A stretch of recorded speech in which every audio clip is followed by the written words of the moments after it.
And it's day 17 of Flora and Ulysses' Illuminated Adventures. Milam, we are on chapter 53. A Sign. Flora was dreaming.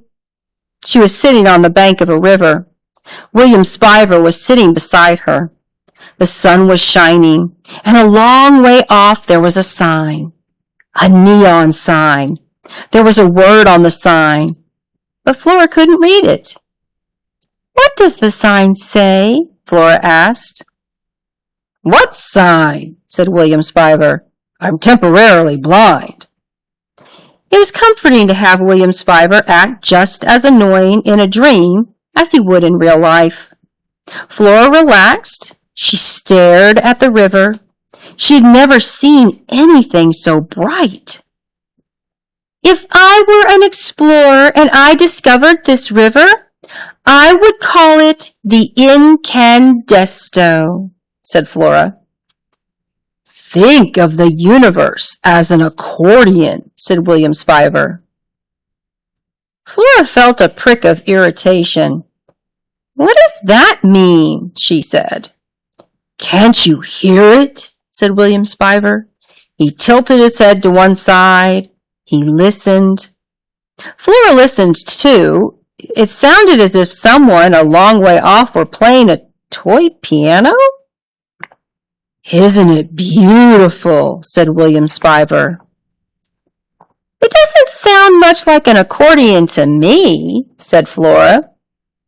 "Oh, Flora Belle," said William Spiver, "you are so cynical. Of course it's an accordion." The sign was closer. It had moved somehow. The neon letters were blinking on and off and on and off and spelling out the words, "Welcome to Blundermeakin." "Wow," said Flora. "What?" said William Spiver. "I can read the sign." "What does it say?"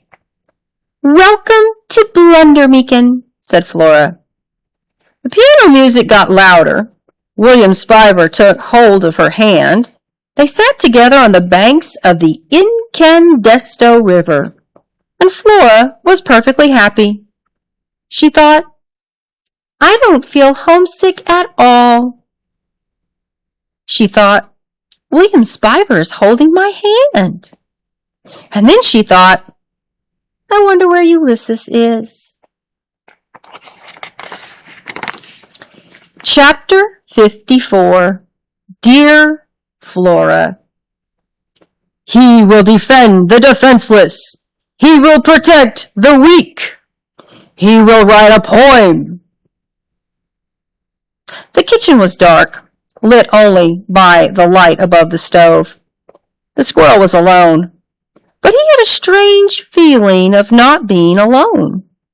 It was almost as if a cat were watching him. Had Mr. Klaus tracked him down? Was he hiding in the shadows, waiting to extract his revenge? Cat revenge was a terrible thing. Cats never forgot an insult. Never. And to be thrown down a hallway, backward, by a squirrel was a terrible insult. Ulysses held himself very still. He put his nose up in the air and sniffed. But he didn't smell cat. He smelled smoke. Flora's mother stepped out of the shadows and into the muted light of the kitchen. "So," she said, "I see you helped yourself to my typewriter again? Put your little squirrel paws all over it?" She took another step forward. She put the cigarette in her mouth and reached out with both hands and yanked the paper from the typewriter. The rollers screamed in protest. Flora's mother crumpled the poem without looking at it, without reading one word of it, and dropped the paper on the floor. "So," she said. She exhaled a ring of smoke, and a circle floated in the dim light of the kitchen. A beautiful, mysterious, O. As he considered the cigarette smoke suspended in the air above him, Ulysses felt a wave of joy and sorrow, both things at once. He loved the world. He loved all of it. Smoke rings and lonely squids and giant donuts and Flora Buckman's round head and all the wonderful thoughts inside of it. He loved William Spiver and his expanding universe. He loved Mr. George Buckman and his hat and the way he looked when he laughed. He loved Dr. Meekum and her watery eyes and her jelly sandwiches. He loved Tootie, who had called him a poet. He loved the stupid little shepherdess. He even loved Mr. Claus. He loved the world, this world he didn't want to leave. Flora's mother reached past him and picked up a blank piece of paper and rolled it into the typewriter. "You want to type?" she said. He nodded. He did want to type. He loved typing. "Okay, let's type. You are going to type what I say." But that went against the whole point of typing.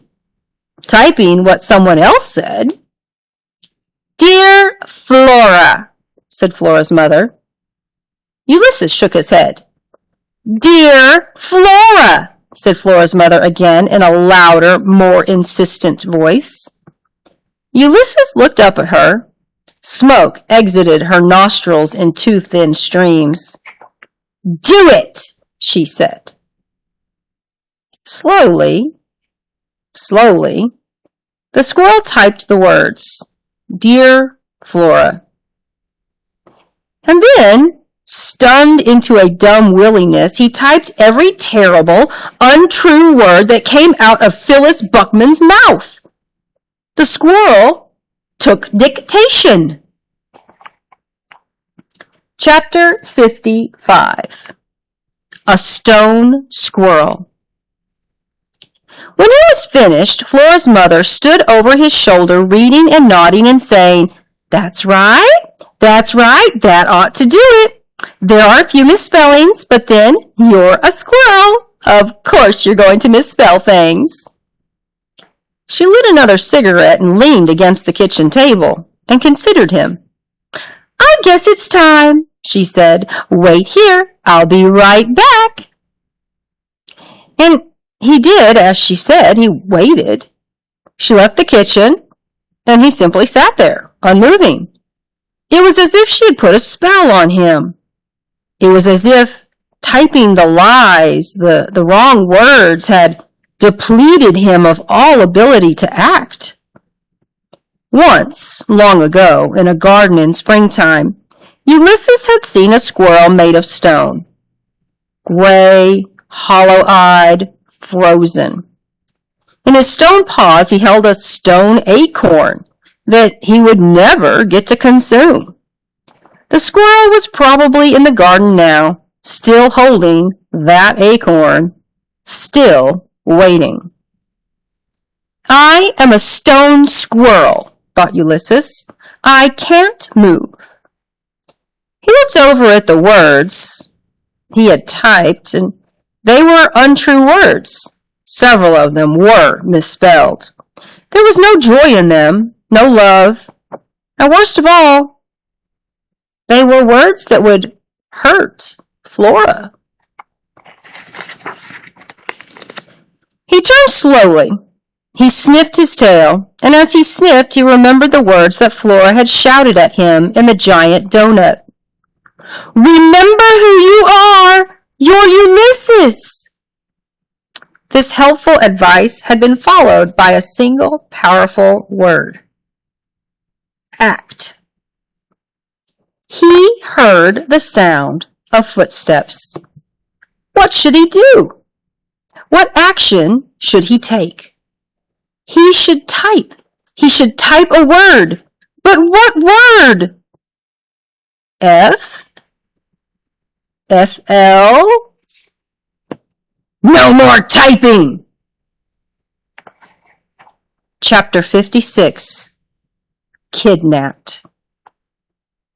She woke with a start. The house was incredibly dark, so dark that Flora wondered if she had gone temporarily blind. "Ulysses!" she said. She sat up and stared in the direction of the door. Slowly, the rectangular outline of it appeared, and then she could see that it was ajar. "Ulysses?" she said again. She got out of bed and went down the darkened stairs and past the little shepherdess. "You stupid lamp," she said. She made her way into the kitchen. It was empty. The typewriter was unmanned, or unsquirreled. "Ulysses!" said Flora. She walked over to the typewriter and saw a piece of paper glowing white in the dim light. "Uh-oh," she said. She leaned close. She squinted. "Dear Flora, I am terribly fond of you, but I hear the call of the wild, and I must return to my natural habitat. Thank you for the macaroni and cheese. Yours, Mr. Squirrel." Mr. Squirrel? Call of the wild? Terribly fond? It was the biggest lie that Flora had ever read in her life. It didn't look like Ulysses had written it at all. Only at the very end did the truth appear. 2 letters. F and L.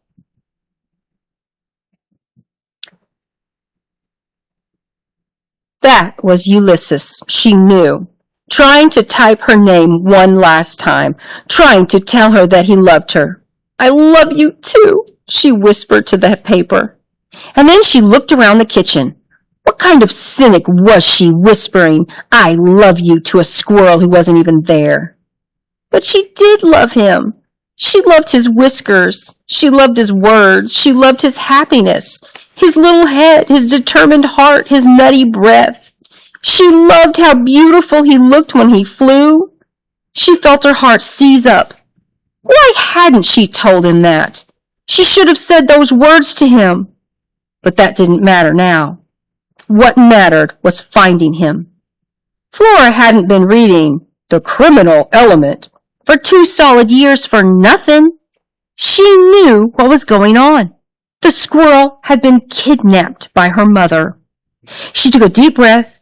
She considered what to do, what action to take. In the event of a true and genuine emergency, an absolute and undeniable crime, the authorities must be notified immediately, said the criminal element.